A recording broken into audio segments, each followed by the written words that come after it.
Damai sejahtera dari Allah Bapa itu yang melampaui segala akal dan pikiranmu di dalam Kristus Yesus Tuhan kita. Amin. Kita yang dikasihi dalam nama Yesus Kristus, salam sehat, semangat pagi buat kita semuanya.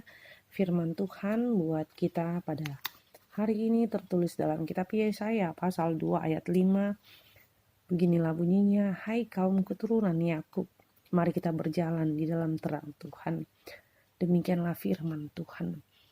Kita yang dikasihi dalam nama Yesus Kristus adalah lagu sekolah minggu yang mengatakan di dalam dunia ada 2 jalan. Mana kau pilih?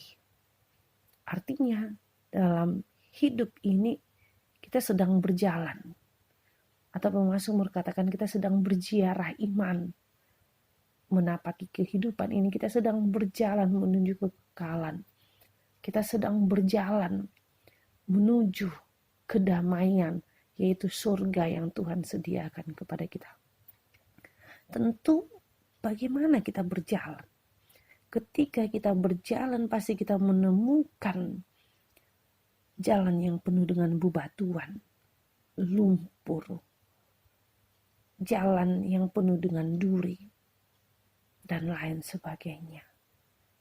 Apakah ketika kita menemukan jalan seperti itu, kita harus stop atau harus berhenti? Bapak Ibu, ada sebuah cerita.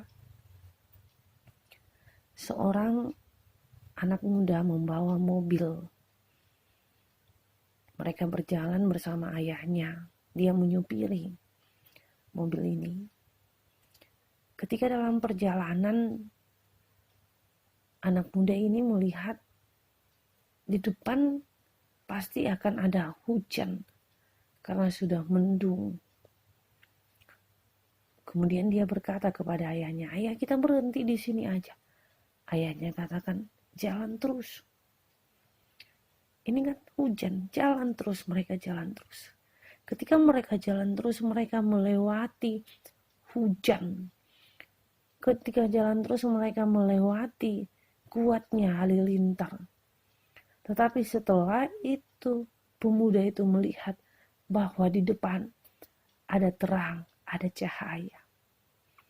Seperti itulah perjalanan orang Kristen itu. Masa pandemik ini mungkin kehidupan kita gali lubang tutup lubang sehingga seperti petir yang menyambar kita. Di masa kehidupan masa pandemik ini, sakit COVID-19 ketika didiagnosa kepada teman saudara yang mengalaminya, mungkin itu juga menjadi petir di dalam mereka karena ketakutan. Tetapi Tuhan mau katakan kepada kita, apapun yang terjadi, mari jalan terus, ikuti jalan Tuhan. Karena apa?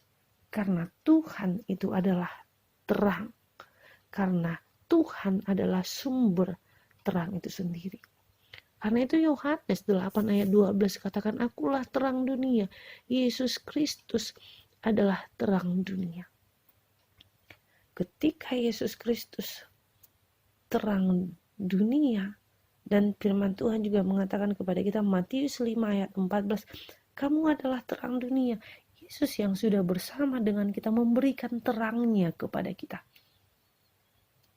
Sehingga dalam situasi pandemi COVID-19 ini, Tuhan mau katakan sekalipun engkau melihat cuaca yang gelap, petir dan lain sebagainya, ingatlah, pasti kita beroleh damai sejahtera. Karena apa? Karena terang itu selalu mengalahkan kegelapan. Karena terang itu selalu mengalahkan cuaca yang sedang berkabut. Karena itu kita yang dikasihi dalam nama Yesus Kristus dikatakan kita adalah keturunan Yakub, keturunan orang-orang yang telah dibenarkan oleh Allah. Sehingga kita mampu dan dimampukan untuk menjalani kehidupan ini berjalan bersama-sama dengan Allah. Karena itu mari berjalan dalam terang Allah. Sehingga kita mampu melihat jalan-jalan hidup kita ini adalah jalan-jalan damai sejahtera. Amin. Kita bersatu dalam doa. Terima kasih Tuhan Yesus buat anugerah-Mu ketika kami menjalani hidup ini, mampukan kami Tuhan, sehingga kami menjadi pemenang. Inilah doa kami dalam nama Yesus Kristus, kami berdoa padamu. Amin. Anugerah Tuhan kita Yesus Kristus dan kasih Allah dan persekutuan Roh Kudus, itulah yang menyertai-Mu. Amin.